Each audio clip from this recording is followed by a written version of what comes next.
On February 18, 2001, I made one of the last images of legendary NASCAR driver Dale Earnhardt before his tragic death at the Daytona 500. I'm going to tell you the story about the pictures on today's From the Vault.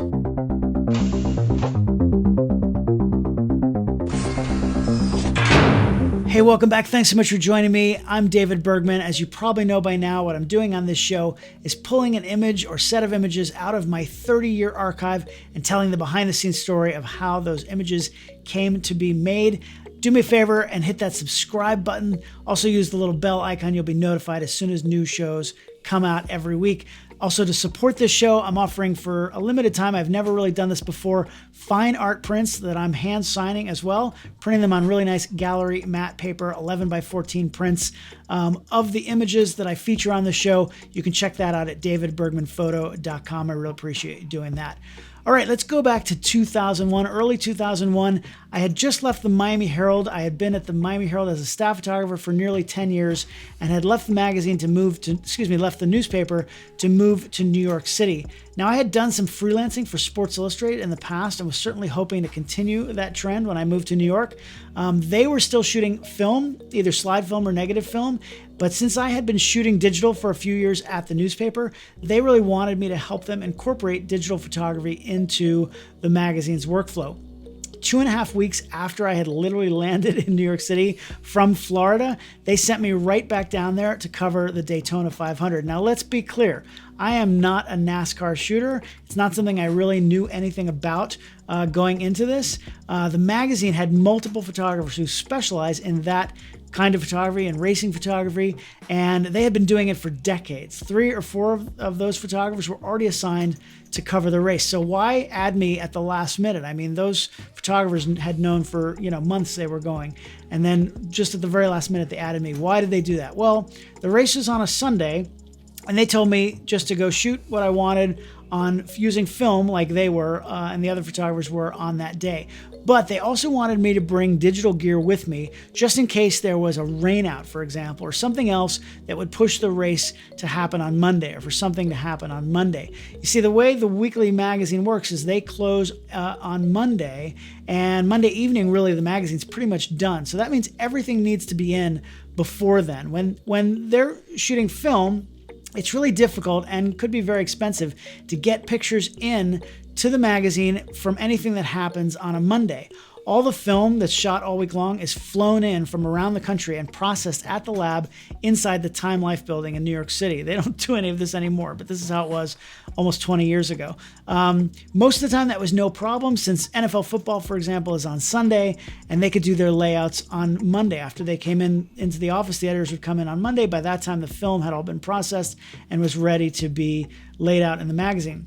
For something special like a college national championship that happened on a Monday, what they used to do in the old days, they'd actually have a private jet, usually a Learjet, to bring the film back to the office as quickly as possible. Sometimes one would fly at halftime and one would fly at the end of the game, just to get that film back to the office as fast as possible. Every minute, every second counted as far as getting the magazine printed.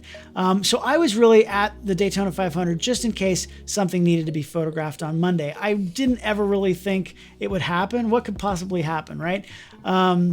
So preparing to shoot the race, I told you I knew very little about NASCAR. So what I did earlier that week, I literally bought the NASCAR for Dummies book, the actual paperback book, and I read it cover to cover, just so I would have some idea of what to expect. I really didn't know how the scoring worked, how anything worked at NASCAR, so I wanted to be as prepared as possible to make images. On race day, I kind of just wandered aimlessly and just photographed anything that looked interesting. Remember, the real photographers were there covering the race as they always do, and I was just kind of an extra photographer. So this was also really my first big real assignment for Sports Illustrated, so I didn't want to screw it up. So I was really trying as hard as I could to make some interesting photographs. Now, as the drivers were getting in their cars, I just happened to be standing right next to Dale Earnhardt, so I made a frame or two of him. He happened to be looking right at me as he put on his goggles and his helmet. Now, during the race, I made a few images here and there, but there's no way I was going to compete with the other Sports Illustrated photographers who really knew what they were doing. Now, as you probably know, on the final lap of the race, literally on, I think it was even on the last turn, Dale Earnhardt was in a crash and went into the wall pretty hard. Now, I couldn't see it from where I was, but at first, when watching the replay and just, talking to people, it didn't look to be any worse than most NASCAR crashes where the drivers just walk away unscathed. The race ended, and myself and another SI photographer got out of there as fast as we possibly could to beat the traffic. Remember, we didn't have any digital processing or anything to do on site. We just grabbed our film and bolted out of there. And that was normally how we did that. It wasn't really until we were miles away, and it was quite a while later, where we heard on the radio that Earnhardt had actually died as a result of that crash. It was really pretty shocking. My editors at the magazine wanted me to go back to the track the next day to see if there was any pictures to be made with my digital camera.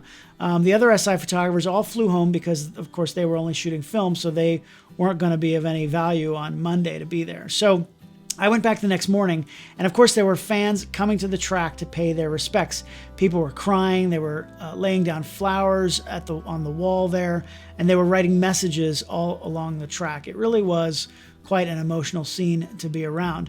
Now remember, these are the early days of professional digital cameras. SI had never published a digital photo before and didn't really even have a workflow for getting images in. So I just had to kind of figure out how to get those back to them. And luckily I had done this for the newspaper for a few years, so I had much more experience really than they did at the time about this kind of thing. So what I did was I drove to a nearby hotel to see if I could get on a phone line so I could send in the image. There was no broadband internet or anything. We were using just regular dial-up phone lines.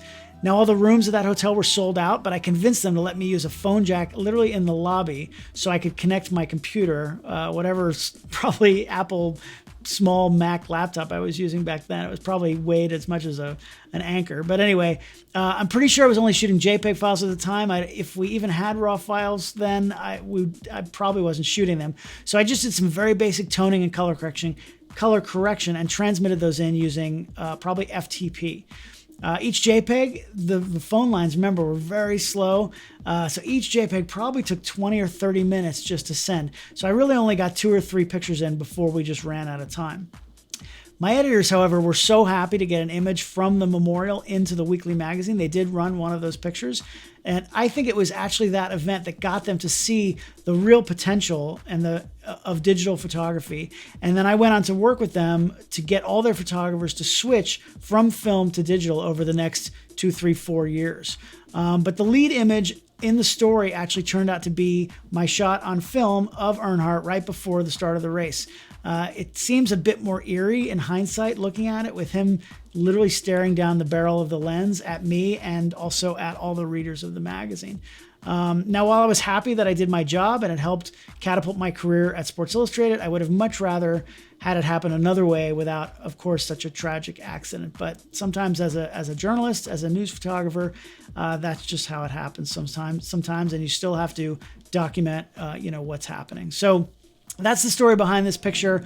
If you do want this image for yourself to hang on your wall, like I said, I'm making 11 by 14 fine art prints available.